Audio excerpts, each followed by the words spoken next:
Oh shit, oldu. Bu ne azıcık koyuyorsun Siz özünüzdün үйүңүздөгү дастарконду тоз көлдөгү профессионал ашкозчунун жардамы менен кооздоп алсаңыз болот. Кадимки бир койдун этин оригиналдуу дастарконго коем десеңиз, бизге кайрылыңыз. Кандай десеңиз, бир койдун эти мына ушул тай казанда.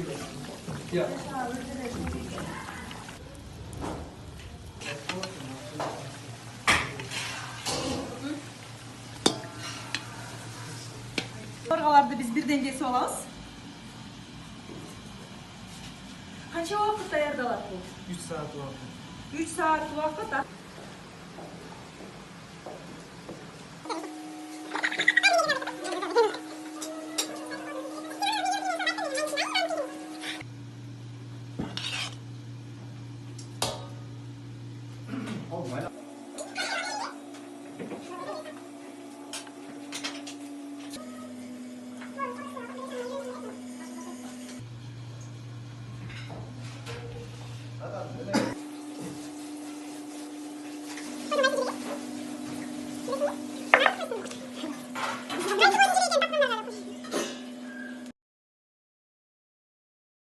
Үйүңүзгө сыйлуу конок чакыра турган болсоңуз, сөзсүз түрдө конокторго бышырылган эт шорпосу менен даяр болот. Ага караганда уникалдуу толук койдун этин мындай кылып бере турган болсоңуз, өтө даамдуу дагы, анын тартылышы бир башка болот. Биздин шеф-поварыбызга телекер ачылык билдиребиз. Эгер сизге жаккан болсо, биздин телефон номерибизде бирап толук койдун этин жилик куурдакты сиз дагы буйрутма кылсаңыз болот.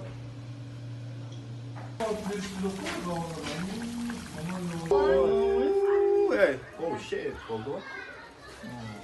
Bu ne azıcık koyuyorsun Sonuna kadar